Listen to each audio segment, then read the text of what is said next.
Assalamualaikum warahmatullahi wabarakatuh.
الحمد لله الذي جعل في السماء بروجا وجعل فيها سراجا وقمرا منيرا وهو الذي جعل الليل والنهار خلفة لمن أراد أن يذكر أو أراد شكورا أشهد أن لا إله إلا الله الملك الأعلى وأشهد أن سيدنا مولانا محمدا عبده ورسوله أرسله بشيرا ونذيرا وداعيا الله بإذنه وسراجا منيرا اللهم فصل وسلم على هذا النبي المصطفى وعلى آله وأصحابه أهل الصدق والوفاء أما بعد فيا عباد الله أوصيني وإياكم بتقوى الله اتقوا الله فقد فاز من اتقى خاب من طغى أعوذ بالله من الشيطان الرجيم بسم الله الرحمن الرحيم يا أيها الذين آمنوا لا يسخر قوم من قوم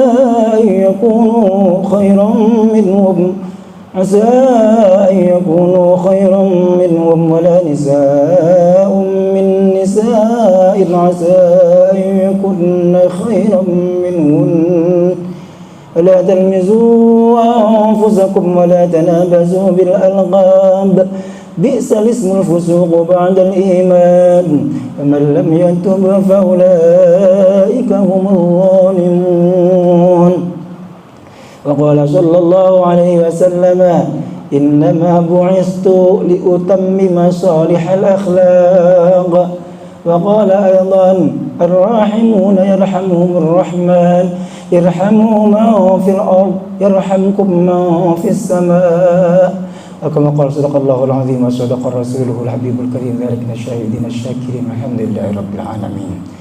Alhamdulillah, puji syukur kita semua kepada Allah Subhanahu wa taala. Allah yang telah menciptakan kita semua. Allah tanggung sepenuhnya dengan ciptaannya. Miliaran tahun sebelum Allah menciptakan kita manusia, Allah telah menciptakan alam semesta jagat raya seisinya untuk mendukung menopang kebutuhan kita. Salawat salam semoga senantiasa tercurah Rasul Muhammad sallallahu alaihi wasallam. Ya Allah sengaja hadirkan di tengah kita menjadi suri teladan terbaik sepanjang zaman dalam segala segi kehidupan. InsyaAllah dengan cara kita istiqamah mempelajari sunnah-sunnah beliau dan mengamalkannya dalam keseharian, Allah anugerahkan kepada kita semua syafaat al-uzma di akhirat kelak. Amin ya Allah rabbal alamin. Sidang rahmatullah, mengawali satu khutbah khutib sendiri wasiat kepada khatib Badi dan seluruh yang hadir di Masjid An-Nas Komplek MA ini untuk meningkatkan iman dan takwa kita kepada Allah Subhanahu wa taala. Tazawwadu fa inna khairaz zadi taqwa. Berbakallah kalian, sungguhnya bekal terbaik adalah takwa. InsyaAllah kalau takwa adalah bagian dari diri kita, Allah anugerahkan kepada kita solusi dari setiap permasalahan hidup kita. Allah sukseskan dunianya, Allah selamatkan akhiratnya. Amin ya Allah rabbal alamin. Hadirin sedang jemaah rahimakumullah. Alhamdulillah, hari ini persis kita berada di Jumat perdana bulan Rabiul Awal 1446 Hijriah. Itu adalah bulan kelahirannya baginda Nabi Muhammad sallallahu alaihi wasallam, pembawa rahmah, sang rahmah itu sendiri. Yang baginda Nabi mengatakan bahwa beliau diutus innama bu'istu liutammim masalihal akhlaq, diutus menyempurnakan akhlak yang sudah baik, akhlak yang mulia. Hadirin, pada saat yang sama tragis sekali untuk kita konteksnya bangsa Indonesia. 2 hari menjelang perayaan hari ulang tahun kemerdekaan Indonesia ke-79 kemarin, persisnya tanggal 15 Agustus 2024 ini, kita masih mendengar ada praktek bullying yang mengakibatkan meninggal dunia. Ada seorang dokter, sudah dokter, sedang mengambil PPDS, sudah mengambil spesialis kedokteran di sebuah universitas negeri di Jawa Tengah sana, bunuh diri. Ternyata akibat bullying, akibat tekanan, akibat bully dari kakak-kakak angkatannya, akibat perundungan yang dilakukan oleh senior-seniornya. Hadirin, tragisnya lagi, hanya selang 16 hari kemudian setelah almarhumah meninggal dunia, ayahnya mungkin dukanya luar biasa dalamnya, mengikutinya meninggal dunia hanya dalam kurun waktu 16 hari kemudian. Hadirin, pada saat yang sama kita masih sering mendengar di setiap level pendidikan, apakah itu perguruan tinggi, apalagi di bawahnya SLTA, SLTP, bahkan SD, masih kita sering dengar praktek-praktek bullying itu terjadi, perundungan itu terjadi. Hadirin, bahkan yang baru 1 hari kemarin kita dengar ada dari Jawa Timur di sana, anak-anak SMP membuli temannya sendiri. Bapak rahmatullah, bahkan ini tidak terjadi hanya di dunia pendidikan. Itu juga terjadi mungkin di keluarga kita.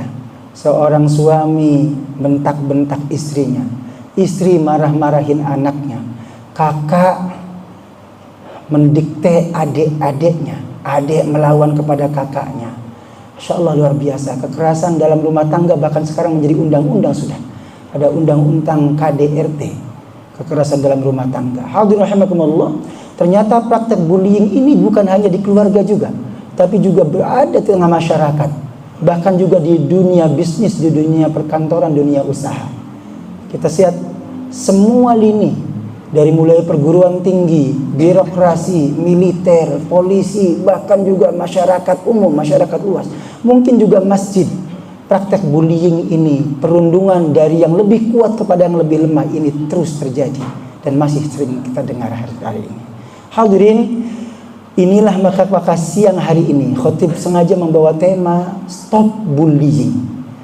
Konteksnya Indonesia hari ini belum bebas bullying, belum bebas perundungan, sekaligus kita mengambil hikmah dari lahirnya baginda Nabi, bulannya bulan Rabiul Awal tahun ini. Hadirin rahimakumullah, Mari kita masuk bagian per bagian. Bagian yang pertama, apa itu bullying? Hadirin, kalau kita merujuk kepada American Physiological Association misalnya, bullying didefinisikan sebagai perilaku agresif yang dilakukan secara berulang dan sengaja untuk menimbulkan perasaan tidak nyaman maupun cedera kepada korbannya. Sekali lagi, adalah perilaku agresif yang dilakukan secara sengaja dan berulang untuk menimbulkan perasaan tidak nyaman maupun cedera kepada korbannya. Hadirin, inilah definisi bullying. Banyak definisi yang lain kurang lebih merujuk kepada tema yang sama, kurang lebih merujuk poin-poin yang sama. Hadirin, jangan dikira bullying atau perundungan ini sifatnya cuma fisik saja. Ternyata kita tahu hari ini bahwa praktek bullying ini bisa 4 dimensinya. Bisa jadi verbal. Ada kata-kata yang menyakiti orang, yang mendiskreditkan, memojokkan orang, menghina, melecehkan orang. Itu bisa jadi dalam bentuk membentak, berteriak, memaki, bergosip, menghina, meledek, mencela, mempermalukan, dan segala hal. Semua tutur kata, ucapan yang kita ucapkan untuk merendahkan orang, itu adalah bagian dari praktek bullying secara verbal, secara lisan. Ada praktek bullying perundungan yang kedua, yakni secara fisik. Bisa jadi bentuknya menampar, mendorong, mencubit, menjambak, menendang, meninju, memukul, dan seterusnya. Dan itu yang kita saksikan, terlihat secara nyata, dan bisa divideokan, bisa diviralkan. Hadirin, ini praktek bullying model yang kedua, yakni secara fisik. Ada yang ketiga, yang mungkin kita sering melakukan, tapi kita tidak sadar bahwa itu adalah bagian dari praktek bullying itu. Yang ketiga itu adalah bully secara sosial. Apa itu bentuk konkretnya? Bisa jadi mengucilkan, membeda-bedakan, mendiamkan. Kalau bahasa kita ngecengin orang misalnya. Kalau dia datang kita cuekin aja, nggak diajak bicara, nggak diajak ngobrol. Dalam satu lingkungan, dalam satu jamaah, dia terasa asing sendiri misalnya. Memang sengaja kita kucilkan. Itu sesungguhnya adalah praktek bullying dalam bentuk sosial. Hadirin, yang keempat, praktek bullying yang ketiga, yang keempat terakhir adalah cyberbullying. Cyber ini adalah memperolok di media sosial. Hari ini setiap kita, tua, muda, laki, perempuan, semuanya sama menggunakan sosial media, WA, Facebook, Twitter, Line, semuanya. Hadirin, bisa jadi bentuknya memperolok di media sosial. Alangkah banyak satu grup pecah, berantakan, berantem hanya gara-gara saling ledek satu sama lain dengan pesan-pesan yang menyakiti, menghina, mengancam, dan seterusnya. Mungkin juga ada pesan teror di dalamnya. Bisa jadi menyebarkan kabar hoax, kabar yang bohong. Mungkin juga mengubah foto kepala teman kita, kemudian diubah, diedit sedemikian rupa untuk melecehkan, menghinakannya. Bisa juga dalam bentuk perang kata-kata, bahasanya flaming, itu caci maki di dunia sosial luar biasa. Bisa juga membuat akun palsu untuk sengaja meruntuhkan orang, karakter assassination, untuk membunuh karakter orang. Kita membuat akun atas nama dia padahal bukan dia. Bisa juga dengan mengucilkan orang di media sosial. Kita punya grup, apakah itu jamaah atau lingkungan, kalau ada dia nongol gitu, nggak ada yang respon sama sekali misalnya. Itu pun sesungguhnya praktek bullying dalam bentuk cyber, dalam bentuk media sosial. Hadirin praktek bullying ini ternyata di semua lini, di setiap kondisi, di setiap lingkungan terjadi. Kalau kita tadi mulai dengan di level sekolah atau pendidikan, apakah pendidikan tinggi maupun pendidikan menengah dan dasar, ternyata praktek bullying juga terjadi di rumah kita masing-masing.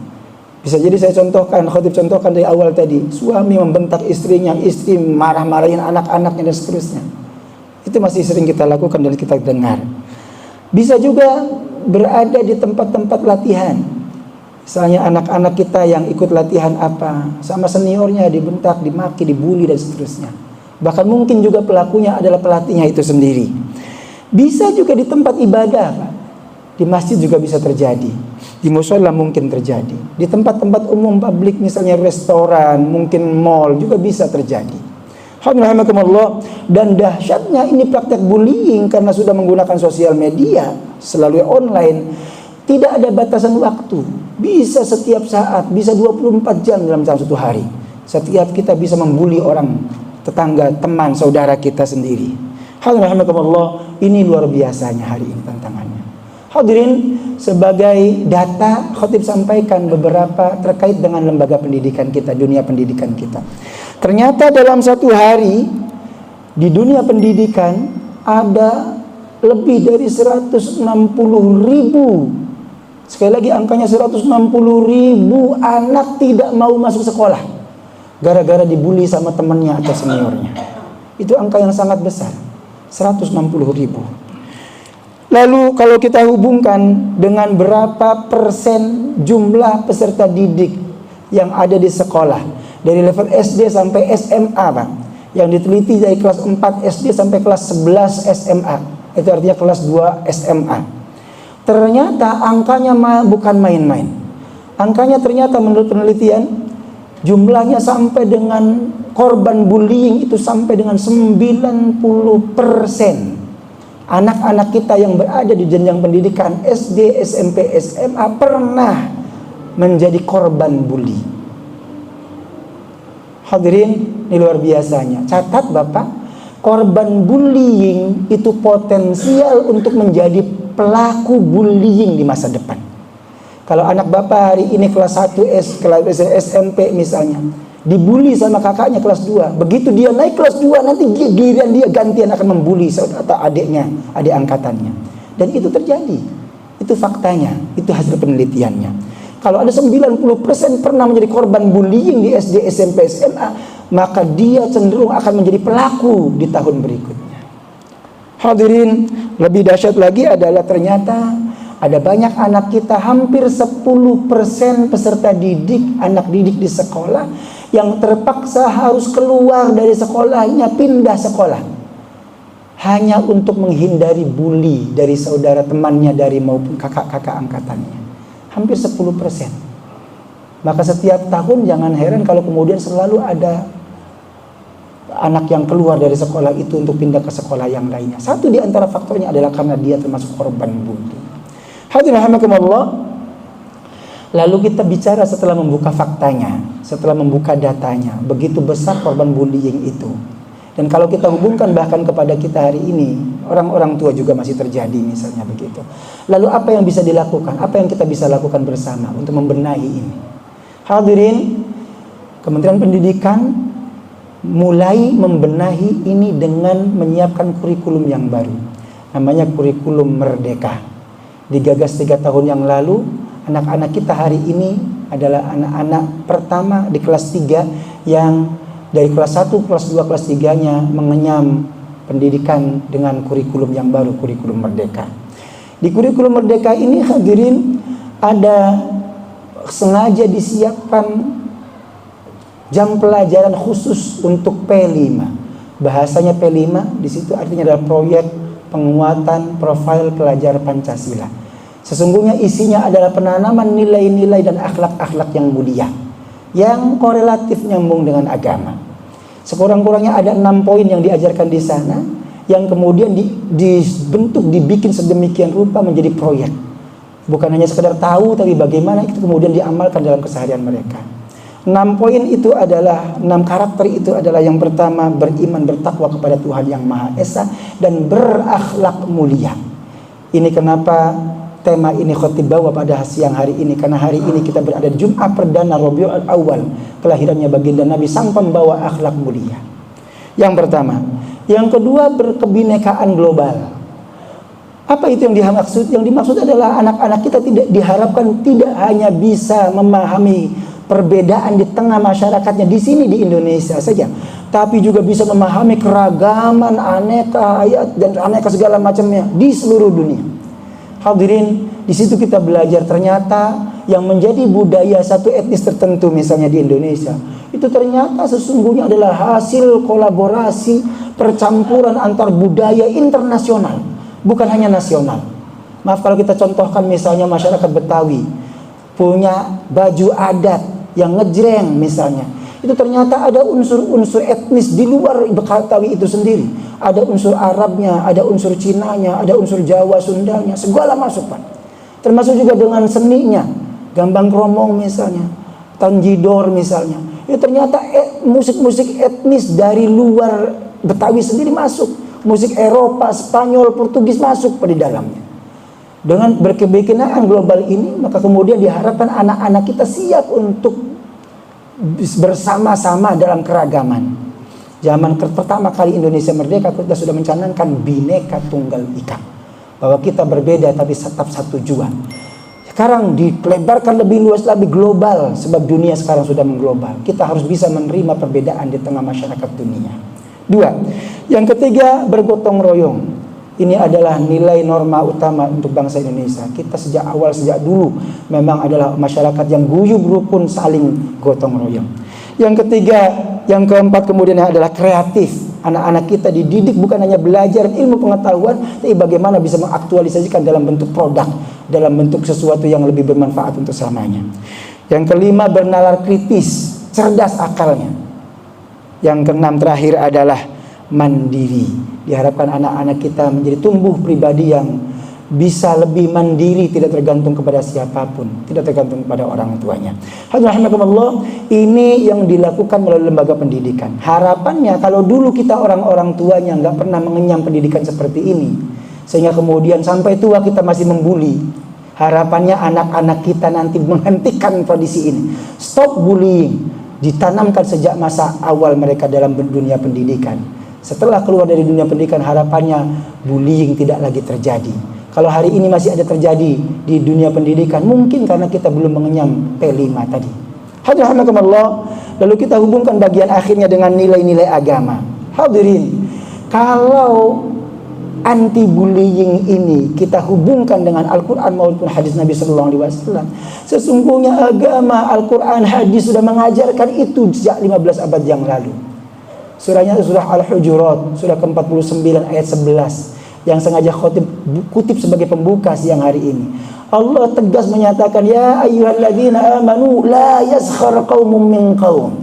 Wahai sekalian orang beriman, janganlah ada di antara satu kaum menghina, melendahkan, melecehkan, membuli kaum yang lain. Sakhara itu menundukkan. Subhanalladzi sakhkhara lana hadza ma kunna lahu muqrinin. Ketika kita berdoa untuk berangkat mengendarai kendaraan, Subhanalladzi sakhkhara lana, Maha suci Allah yang telah menundukkan kendaraan ini sehingga nurut kepadaku. Sakhkhara artinya menundukkan. Maka hai orang-orang beriman, janganlah kalian merendahkan, menundukkan satu kaum kepada kaum yang lain. Ini membuli kalau kita praktekkan dalam konteks kekarian. Hadirin, ayat ini istimewanya dimulai dengan kata-kata ya ayyuhalladzina amanu, hai orang beriman. Apa maknanya? Maknanya setiap kalimat ayat yang digunakan menggunakan pembuka hai orang-orang beriman, makna kebalikannya, mafhum mukhalafahnya adalah kalau kamu belum menaati perintah setelahnya, atau kalau kamu belum meninggalkan larangan setelahnya, maka sesungguhnya kamu belum beriman. Kalau kita masih senang ngebully orang lain, suami kepada istrinya, istri kepada anaknya, anak kepada temannya, dan seterusnya, maka sesungguhnya kita belum beriman. Hadirin, ini pesan ayat Al-Hujurat ayat yang ke-11. Lalu kita hubungkan dengan hadis Nabi Sallallahu Alaihi Wasallam yang hari ini, bulan ini kita peringati kelahirannya. Baginda Nabi Muhammad Sallallahu Alaihi Wasallam dalam hadis sahih riwayat Imam Bukhari. Yang Bukharinya bukan Sahih Bukhari tapi dalam kitab Adabul Mufrad. Juga Imam Ahmad bin Hanbal dan yang lainnya. Rasulullah katakan tegas, innama bu'istu liutammima salihal akhlak. Sesungguhnya aku diutus hanya untuk menyempurnakan akhlak mulia. Innama itu ada tahasur, membatasi, hanya.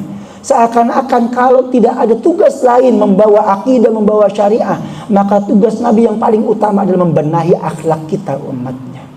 Hadirin, sedemikian pesan luar biasanya Al-Quran dan hadis Nabi SAW mendidik kita yang mengaku sebagai umatnya Nabi ini untuk menjadi pribadi yang soleh akhlaknya, yang baik mulia akhlaknya. Maka mudah-mudahan yang kita peringati hari ini, apa yang terjadi kemarin ini, menjadi trigger untuk kita untuk menyadari betapa pentingnya kita bisa berhubungan sosial dengan sebaik-baiknya kepada semua lapisan, terlebih keluarga kita sendiri, juga teman-teman dan seluruh masyarakat dan jamaah kita. Mudah-mudahan yang sedikit ini Kemudian kita canangkan dalam hati kita untuk kemudian menjadi nilai yang tertanam dalam jiwa kita. Kita tidak boleh buli lagi kepada siapapun. Lalu kemudian kita praktekkan dalam kehidupan kita menjadi pribadi yang lebih santun kepada siapapun. Amin ya Allah rabbal alamin. Bismillahirrahmanirrahim. Wal 'ashr innal insana lafi khusr illa alladhina amanu wa 'amilus solihati wa tawashaw bil haqqi wa tawashaw bis sabr. Barakallahu li wa lakum fil Qur'anil 'azim wa nafa'ani wa iyyakum bima fihi min al-ayati wa dhikril hakim. Wa taqabbala minni wa minkum tilawatahu innahu was-sami'ul 'alim. Qulu qawli hadza fastaghfiruhu innahu huwal ghafurur rahim.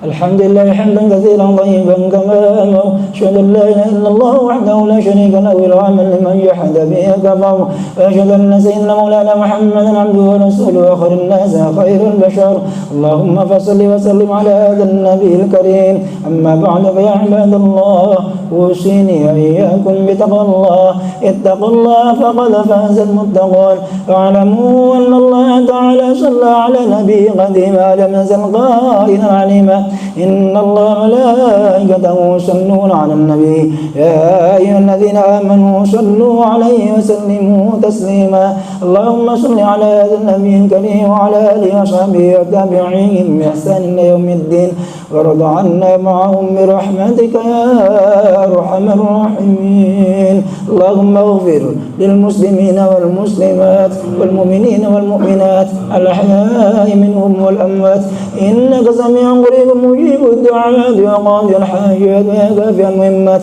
اللهم أعنا على ذكرك وشكرك وحسن عبادتك اللهم يا فتاح يا عليم افتح لنا كل خير اللهم يا أرحم الراحمين يا مجيب السائلين استجب دعانا يا رب العالمين اللهم ادفع عنا الغلاء والولاء والوباء والفحشاء والسيوف المختلفة بحد ما ظهر منها ما بطن عن بلدنا إندونيسيا هذا خاصة عن بلدان المسلمين عامة إنك على كل شيء قدير اللهم ربنا هب لنا من أزواجنا وذرياتنا قرة أعين واجعلنا للمتقين إماما رب اجعلني مقيم الصلاة وذريتي ربنا تقبل دعاء ربنا تقبل منا إنك أنت السميع العليم تب علينا إنك أنت التواب الرحيم ربنا آتنا في الدنيا حسنة وفي الآخرة حسنة وقنا عذاب النار عباد الله إن الله يأمر بالعدل والإحسان وإيتاء ذي القربى وينهى عن تذكرون فاذكروا الله العظيم يذكركم واسألوه من فضله يعطكم ولذكر الله أكبر ثم أقيموا الصلاة